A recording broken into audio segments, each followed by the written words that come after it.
Hola, buenos días.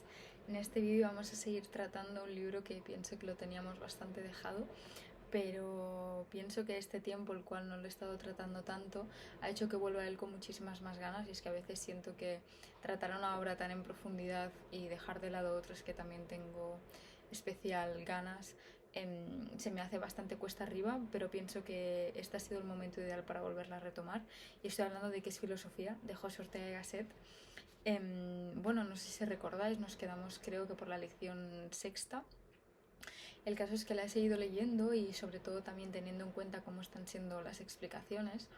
Y sobre todo me ha parecido muy interesante la lección décima, y hoy la quiero comentar, pero antes que nada, como hace bastante tiempo que no tratamos este libro, quiero recordar qué es lo que hace Ortega y Gasset en este libro, y es, podríamos decir, que toma la actividad misma de filosofar y lo somete a un análisis totalmente radical. Podríamos decir que, bueno, como él mismo dice, va dando esas vueltas circulares hasta llegar, digamos, al centro del problema filosófico, que como vemos ya comienza en la primera lección.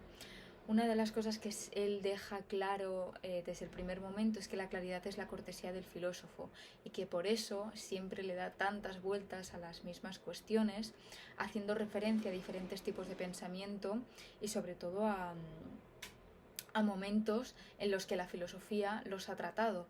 Es por eso, como digo, que hoy voy a tratar la lección décima, sí, la lección décima, que se llama Una realidad nueva y una nueva idea de la realidad, el ser indigente. Vivir es encontrarse en el mundo, vivir es constantemente decidir lo que vamos a ser. Me ha parecido que es una lección en la cual es, digamos, como que apacigua algunas dudas, no tanto que en un primer momento podrían incluso parecer filosóficas, sino que las podría tener cualquier persona, ¿no? Eso me parece muy interesante porque al final este tema, que es el que trata, ¿no? Esta, podríamos decir, esta angustia al encontrarnos frente al mundo, totalmente podríamos decir desnudos, derrochados ante una realidad en un primer momento que es desconocida para todos. Es algo muy interesante que él toca de unas maneras,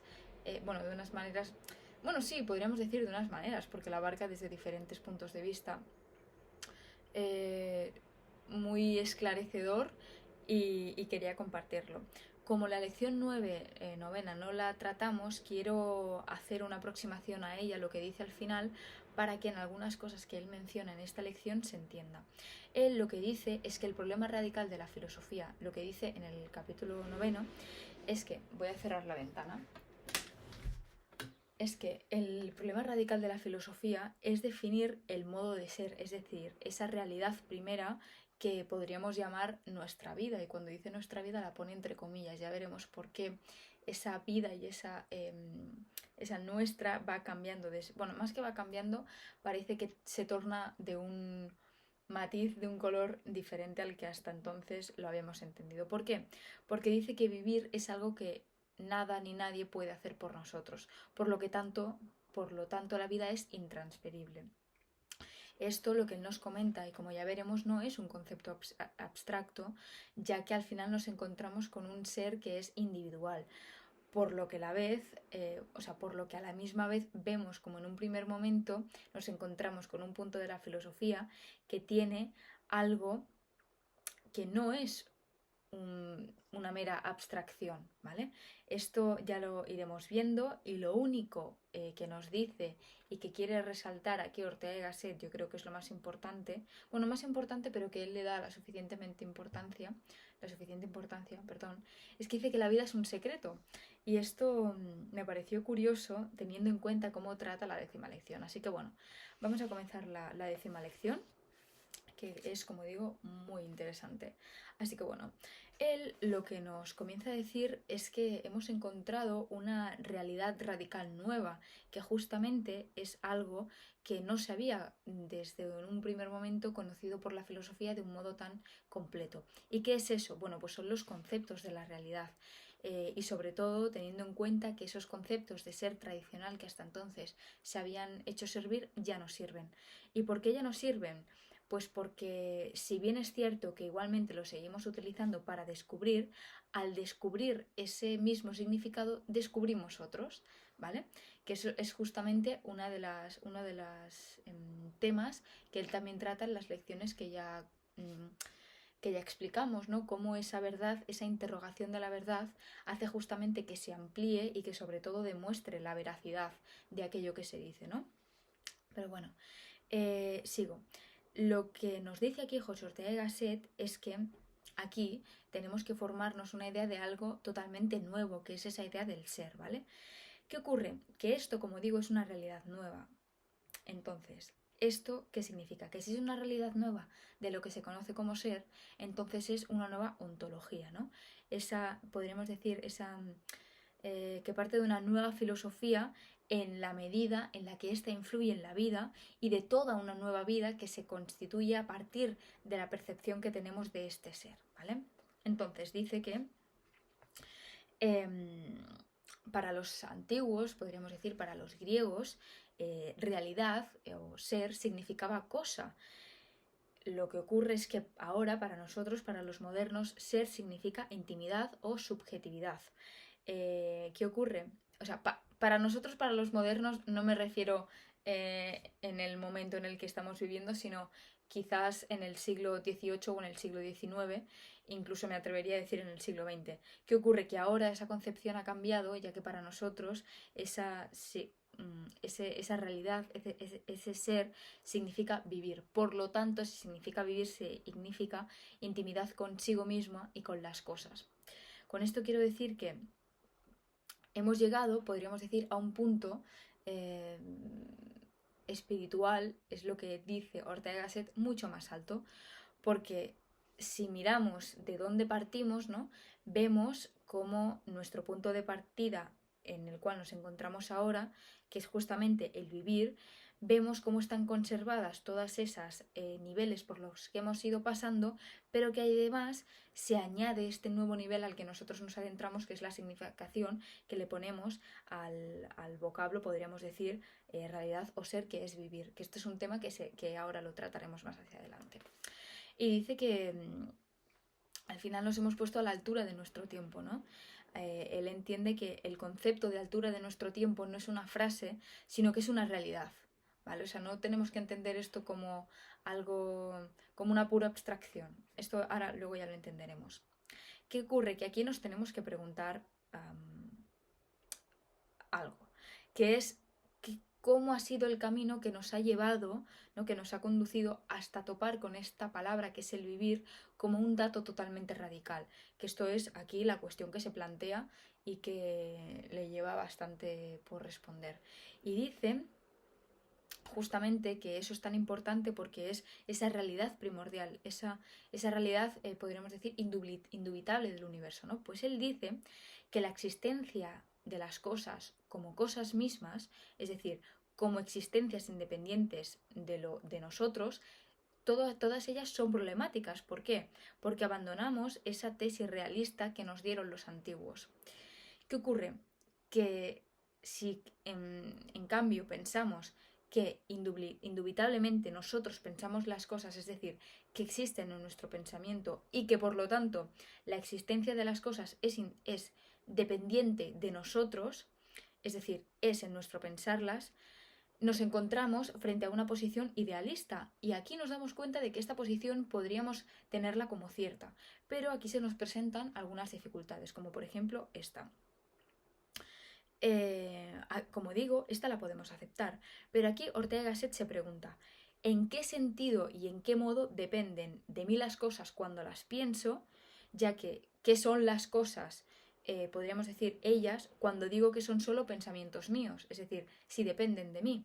Bueno, pues dentro de lo que abarca el idealismo, dicen, frente a esta cuestión, que las cosas dependen de nosotros, es decir, de que son pensamientos en el sentido de que son contenidos de nuestra propia conciencia.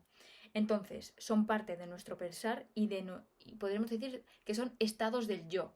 Esa es la realidad que concebimos, ¿vale? Que esta es la segunda tesis que Ortega y Gasset no acepta. Y no la acepta porque encuentra un contrasentido, ¿vale? No encuentra un fundamento elemental. Entonces, aquí vemos como esta segunda tesis no tiene un, digamos, 2 y 2 no son 5, ¿verdad? 2 y 2 son 4. Pues vemos que esta segunda parte no tiene sentido, podríamos decir, un sentido inteligible, ¿vale? Bueno, pues lo que Ortega se defiende es que lo que nosotros tenemos, por así decirlo, y lo que nosotros somos, solo es el pensar de aquello a lo que vemos. Es decir, mi pensar o ver, pero no aquel ni esta. Es decir, que es nuestro pensar, pero también por lo que vemos, lo que hace que tengamos este pensar, ¿no? Entonces, aquí nos dice que el modo de dependencia entre el pensar y el propio objeto no puede ser, como pretendía el idealismo, un tenerlos o podríamos decir retenerlos en mí, sino al revés, es decir, hallarlos, encontrarlos como distintos y fuera de mí, es decir, que se hallen ante mí. Lo que dicen es que, por una parte, es falso que la conciencia se conciba como algo totalmente cerrado, es decir, un darse cuenta solo de sí misma. Esto no es posible. ¿Por qué? Porque solo vería lo que tiene en su interior. ¿Qué ocurre? Que pasa todo lo contrario, ¿no? Que nosotros nos damos cuenta de que pensamos, entonces justamente cuando nos damos cuenta de que estamos pensando, se nos esclarece que existen dos cosas distintas, es decir, nuestra conciencia y de qué pensamos. Por lo tanto, aunque van, podríamos decir, unidas, vemos que ella necesita de mí, pero yo también necesito de ella, es decir, mi pensar y mi conciencia necesitan de su relación entre sí. Bueno, de su correlación, ¿vale? Entonces, si el idealismo no dijese que existe el pensamiento, el sujeto, el yo, podría estar diciendo algo verdadero, pero que sería por una parte incompleto. ¿Por qué? Porque o sea, no se acaba contentando con eso, sino que además dice que existe solo pensamiento, es decir, sujeto, yo, cosa que también es falsa. ¿Por qué? Porque si existe sujeto, existe independientemente, inseparable al objeto. Y al revés también. Es decir, necesitamos un sujeto para que exista el objeto y necesitamos un objeto para que exista el sujeto. Pues dice que si existo yo, que pienso, existe el mundo que pienso. Por lo tanto, la verdad radical aquí es la coexistencia que hay entre estas dos. Es decir, de mí con el mundo, de la consciencia con el pensamiento. Bueno, pues dice que aquí José Ortega Gasset que existir es principalmente coexistir.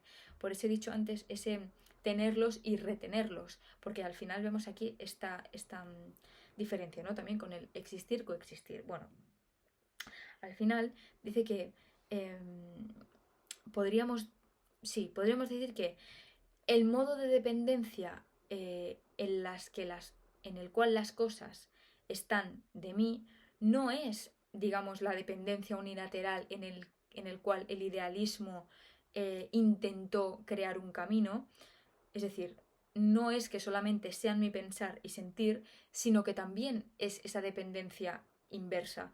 También yo dependo de ellas, es decir, del mundo.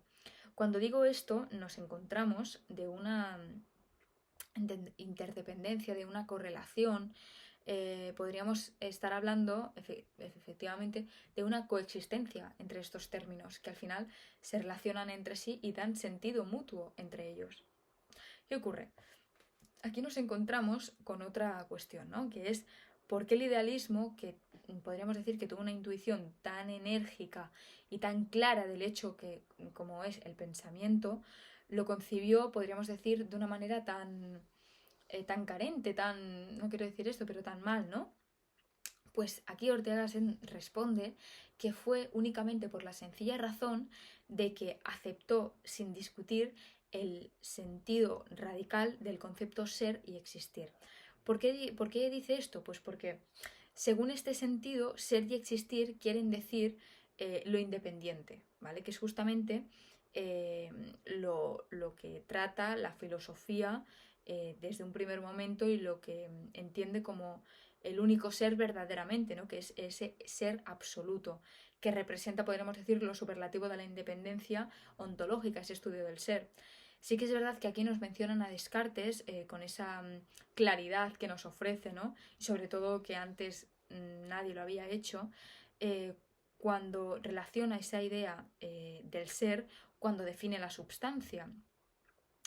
Definiéndola, ¿no? Que es el ser que para ser no necesita ningún otro. Bueno, pues el caso es que al toparse con este hecho que es totalmente evidente de que la realidad radical, eh, es decir, y que no podemos dudar de ella, es decir, indubitable, es que yo pienso y las cosas en las que pienso, por lo tanto, existe una dualidad y una correlación entre ellas, no nos atrevemos o no se atrevió, digamos, a concebirlas imparcialmente, sino que dice, bueno, pues puesto que yo me encuentro con estas dos cosas que están unidas, es decir, el sujeto y el objeto, por tanto, en propia dependencia, tengo que decidir cuáles son o cuál de las dos es independiente y cuál no necesita del otro. ¿Qué ocurre?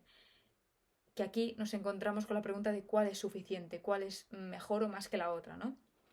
¿Qué ocurre? Que aquí, para la tesis que defiende José Ortega y Gasset, no encuentra ningún fundamento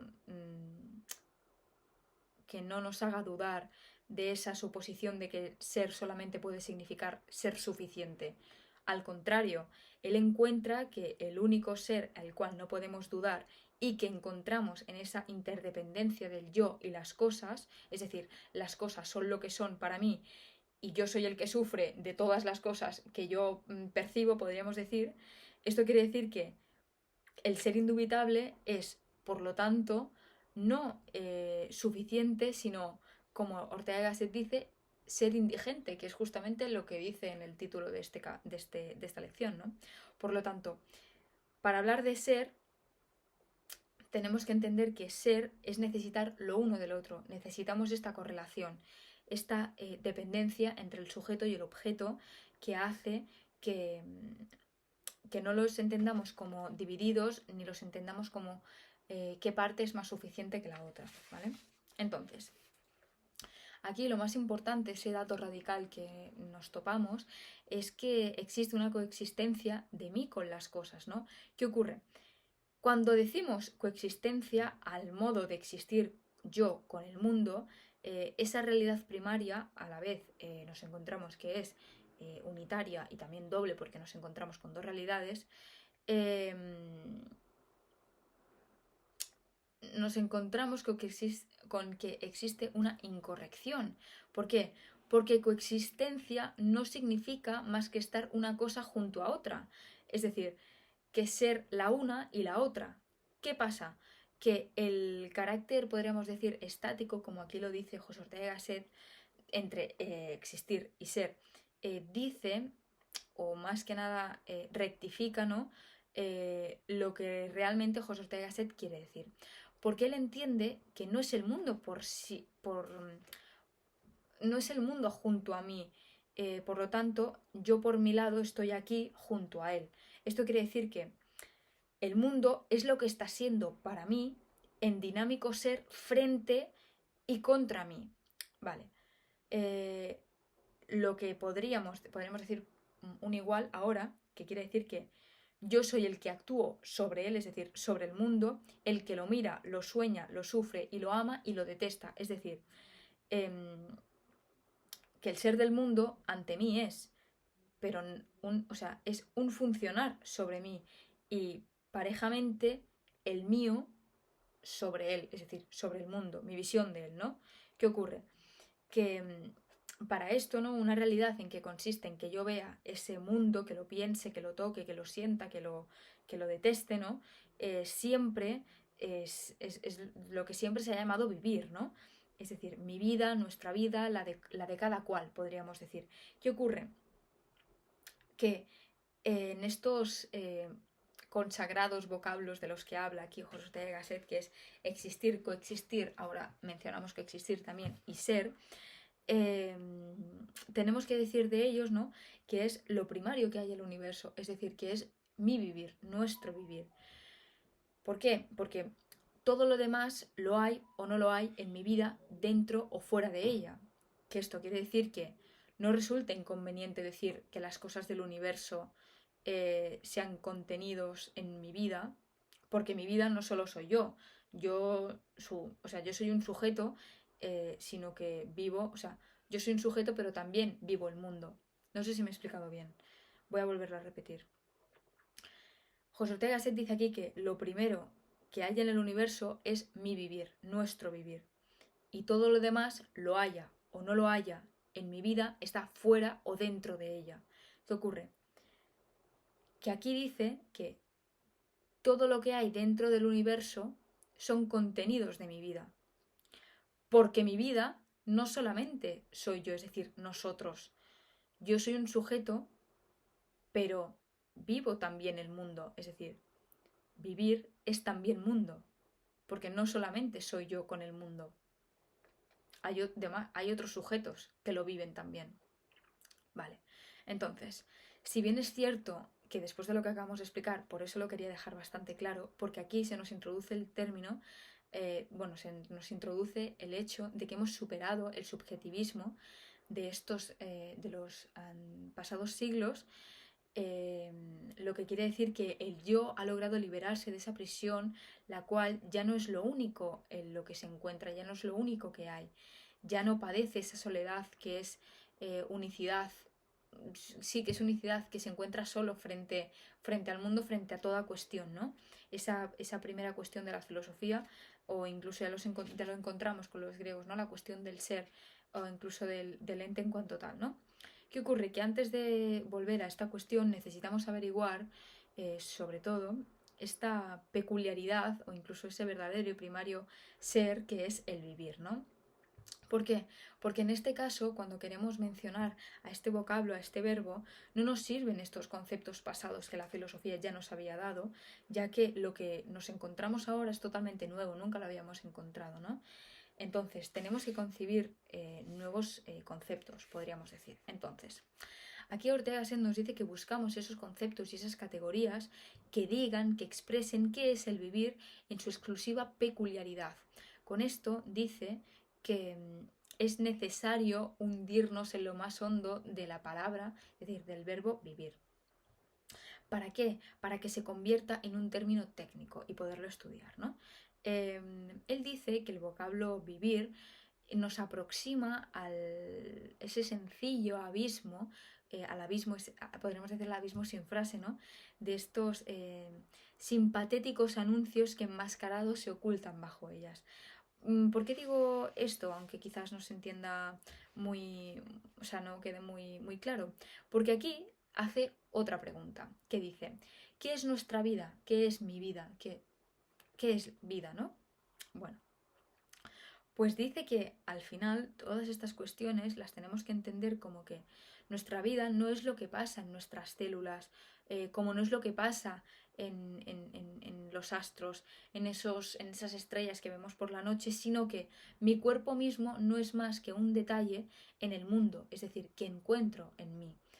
Entonces, esto son algunos detalles que recalca antes de pasar a lo siguiente, que es más potente, que dice qué es vida, ¿no? ¿Qué es esa cuestión? Ese verbo, ¿no? Que hacemos diariamente, pues dice que no hace falta buscar demasiado lejos estas preguntas, ya que esas verdades fundamentales que estamos intentando encontrar tienen que estar siempre a la mano porque por sí mismas son fundamentales. Entonces aquí nos responde, vivir es lo que somos y lo que hacemos. Es decir, de todas las cosas, la más próxima a cada cual. Dice que tenemos que ver, ¿vale? Cómo vamos no quiero decir gastando, pero cómo vamos trayectando nuestra vida, ya que es justamente lo que hacemos en este preciso momento lo que constituye nuestra vida. Es decir, lo que hacemos ahora hace nuestra vida, aunque en un primer momento parezca insignificante, lo acaba siendo. ¿Qué ocurre? Que esto resulta pues que en un primer momento tomamos sobre la vida, estas pequeñas acciones de esa esencia pura que podríamos encontrar, que emprendemos conjunto a un acto de sucesos y acciones que le van seguidos y podríamos decirlo que van amueblando nuestra vida, ¿no? Entonces, el método que aquí Ortega y Gasset utiliza para ir construyendo esos atributos de nuestra vida es justamente en un orden de esos actos que nosotros vamos haciendo, ¿no? Los va cogiendo desde los más externos, avanzando hacia los más internos. Es decir, que desde la periferia del vivir va hasta lo más céntrico, podríamos decir, ¿vale? Hasta lo más palpitante. Entonces, aquí dice que vivir es lo que hacemos y lo que nos pasa. ¿Por qué dice esto?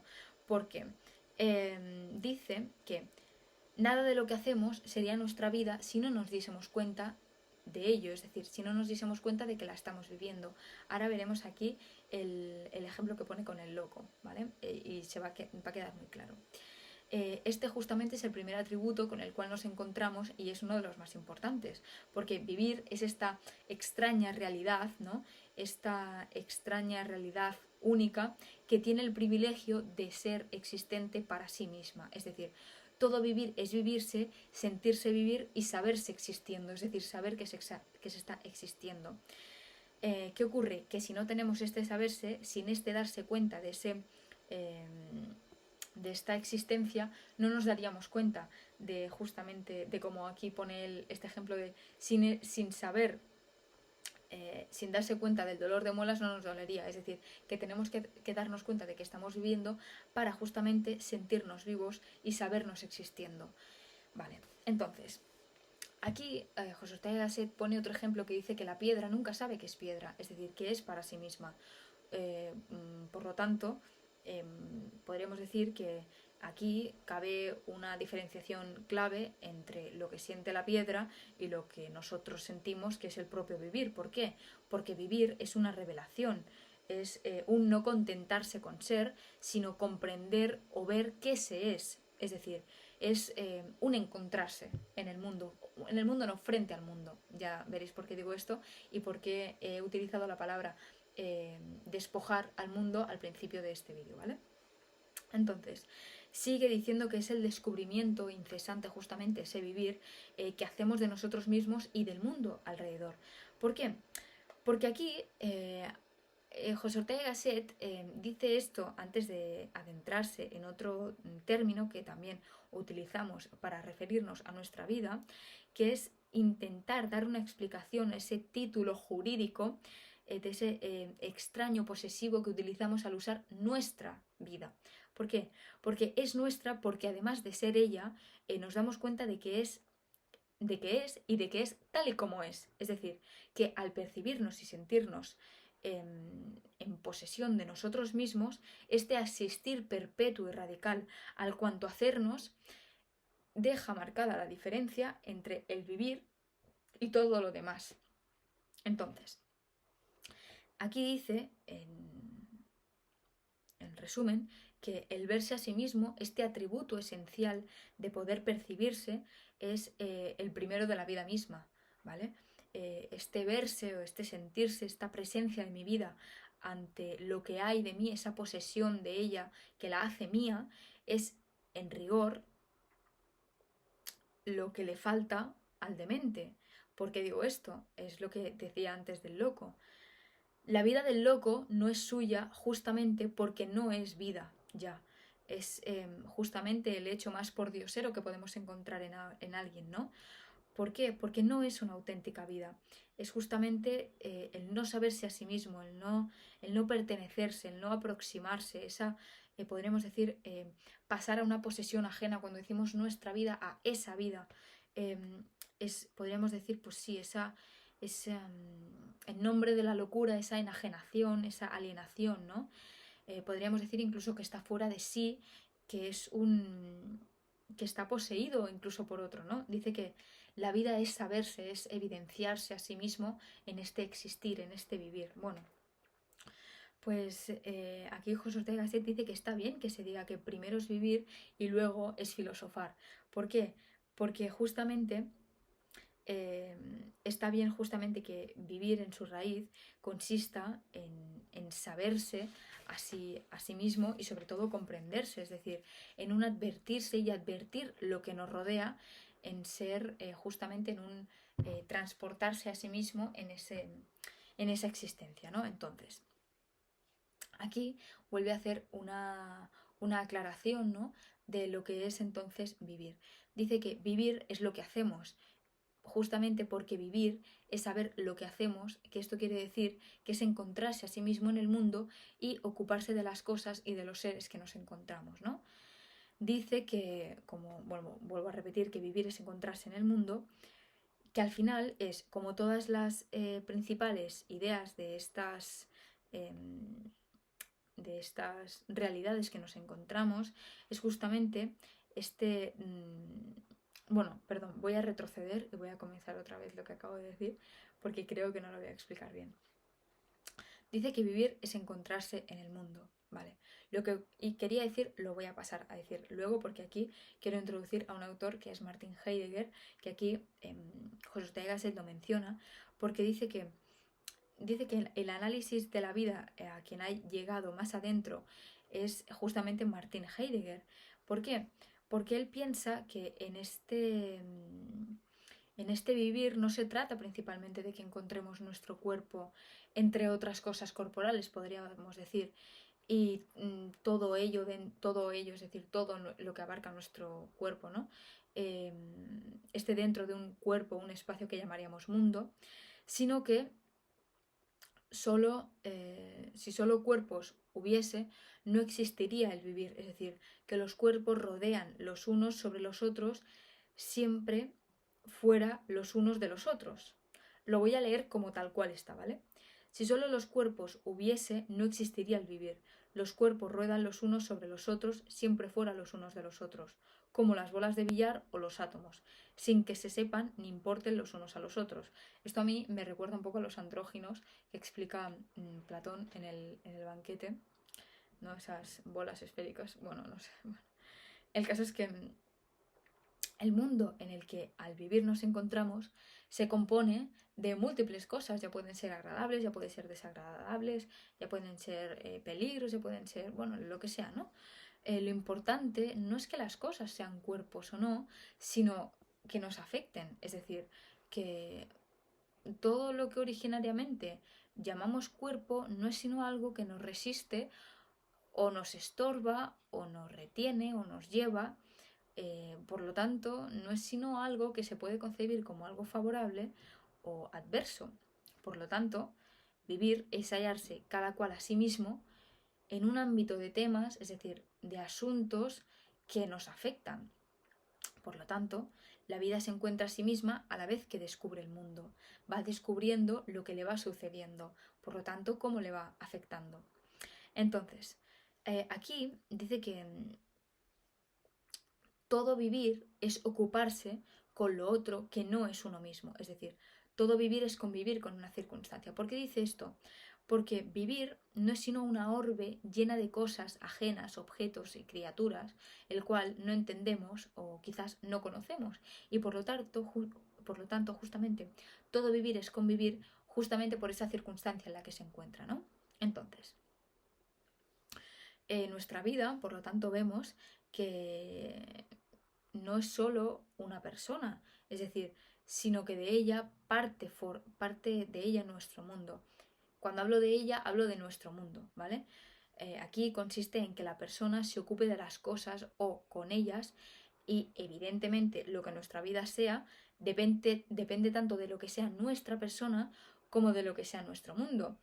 Por eso podríamos incluso representar nuestra vida como un arco el que une el mundo y yo, es decir, la percepción que tengamos de nuestra vida misma será la que tengamos del mundo. ¿Qué ocurre? Pero no es primero la percepción, es decir, mi vida y luego el mundo, sino que son las dos a la vez. Es decir, que se relacionan entre sí y cada una de ellas se relacionará de la misma manera para poder darle un sentido a la realidad. Entonces, dice que no es ni más próximo un término que el otro, es decir, son vivir, podríamos decir, es hallarse frente al mundo, con el mundo, dentro del mundo, frente al mundo, con sus problemas, con todas las adversidades, con todas las facilidades. Pero claro, esto ocurre también en viceversa, es decir, el mundo, al contraponerse solo de que nos afecta a cada cual, es inseparable de nosotros. Por lo tanto, nacemos juntamente con él y y somos inevitablemente persona y mundo, porque de ello depende nuestra realidad, ¿no? Entonces, aquí dice que la vida, en efecto, deja un margen de posibilidades dentro del mundo, pero no somos libres para estar o no en el mundo, que es justamente el de ahora. Es decir, que no cabe renunciar a la vida, pero si se vive, no podemos escoger el mundo en el cual estamos viviendo, ¿no? Esto da a nuestra existencia un giro totalmente dramático, porque no podemos escoger, no nos es dada la posibilidad. Por lo tanto, vivir no es estar a gusto en un sitio previamente establecido o elegido, sino que es encontrarse de pronto, es decir, encontrarse sumergido, caído, derrochado, proyectado en un mundo en el cual nos es desconocido, y es justamente nuestra vida donde comienza en ese punto para eh, encontrarnos con esta sorpresa que es el vivir, o podríamos decir este existir, ¿no? Esta, esta aventura en la que nos adentramos sin aviso previo, ¿vale? Que es justamente lo que hace que nos la encontremos justamente al encontrarnos con nosotros. Por lo tanto, tenemos que encontrarnos a nosotros y encontrar al mundo. Y de la misma manera lo tenemos que hacer. Entonces, aquí dice que la situación realmente difícil en la cual nos encontramos ahora consiste en resolver en resolver el punto en el cual ya nos han despojado al mundo y no sabemos cómo actuar, ¿no? Es decir, que no nos hemos preparado ni hemos previsto que íbamos a caer en este mundo, ¿no? Es decir, que la vida siempre es imprevista. No nos ha anunciado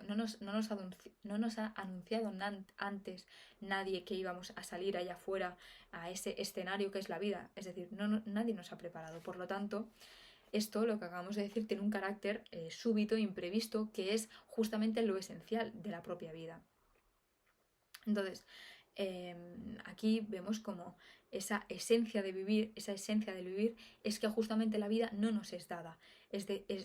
Para decirlo mejor, podríamos decir que nos es arrojada, somos arrojados al mundo.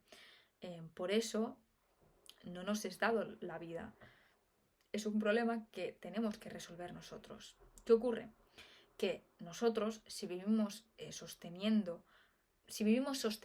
a nosotros mismos, llevando el peso de nuestra vida por entre las esquinas del mundo, esto quiere decir que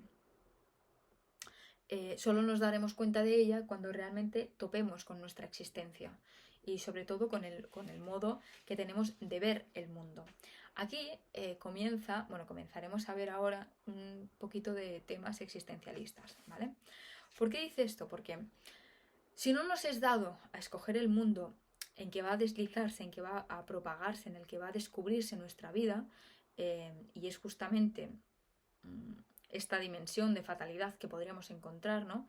Nos encontramos con que tenemos un cierto margen de posibilidades, ¿no? Es decir, que tenemos una dimensión de libertad, es decir, que vivir, pues, es esa libertad en la fatalidad y justamente es también la fatalidad en la libertad. Por lo tanto, es como que tenemos que fabricarlo, es decir, que nuestra vida es nuestro ser, es decir, que somos lo que ella es y nada más. ¿Por qué? Porque somos lo que decidimos ser. Entonces, aquí ya comenzamos a ver temas de existencialismo porque dice que necesitamos decidir nosotros lo que somos y lo que seremos, ya que tenemos que, es eso, tenemos que decidir lo que vamos a hacer. Entonces, justamente lo que acabo de decir es que en digamos, en esta situación en la que nos encontramos, en la cual nosotros nos tenemos que crear a nosotros mismos, porque somos despojados a un mundo en el cual nosotros no hemos escogido y nadie nos ha preparado, muchas veces nos encontramos con que sufrimos una pesadumbre, es decir, que nos encontramos en una situación grave, ¿no? Y es que justamente, en efecto, podríamos entender que la vida incluso pesa, siempre porque consiste en ese llevarse y soportarse y saber conducirse hacia sí mismo, ¿no? Entonces, aquí dice que podríamos decir que donde estamos ahora nos aparece el vivir como un sentirnos forzados a decidir lo que vamos a ser. Es decir, sí o sí tener que escoger esa justamente decisión por ser. Es decir, proyectar hacia el futuro. Esto ya lo veremos ahora más hacia adelante, ¿vale? Dice que al principio vivir, o sea, es decir, lo que decíamos al principio era que vivir es lo que hacemos, es el conjunto de todas esas ocupaciones con las cosas del mundo, que no nos vienen dadas automáticamente, es decir, mecánicamente. ¿Qué pasa? Que ahora son decididas por nosotros, que es decir, que tienen propia vida.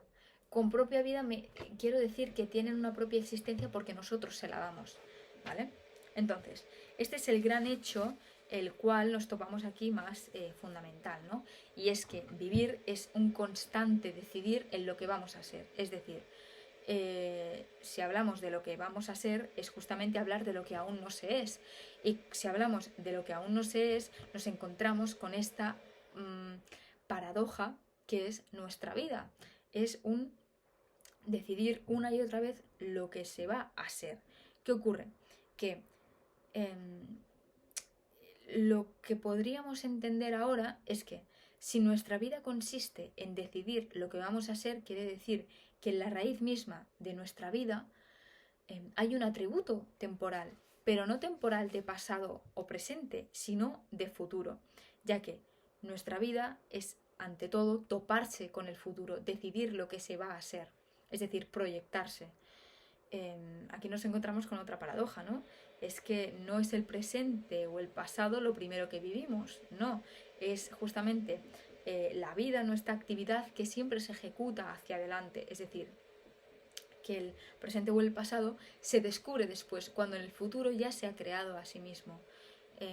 Por lo tanto, marca una relación con el futuro, ¿no? Aquí Ortega Gasset nos dice que la vida es frustración justamente porque es lo que aún no es. La vida a la cual nos proyectamos lo hacemos de una manera a la cual todavía no somos. Punto. Ya está. Ha sido intenso este vídeo. Espero que os haya parecido interesante. Me parece que ha sido una de las lecciones que más he disfrutado hacer y sobre todo explicar. Así que no quiero hacer este vídeo más largo. Espero que os haya parecido interesante. Y si queréis que sigamos tratando este libro, que lo había dejado un poco como entre medias, estaré encantada de hacerlo. Muchísimas gracias por vuestro tiempo y hasta la próxima.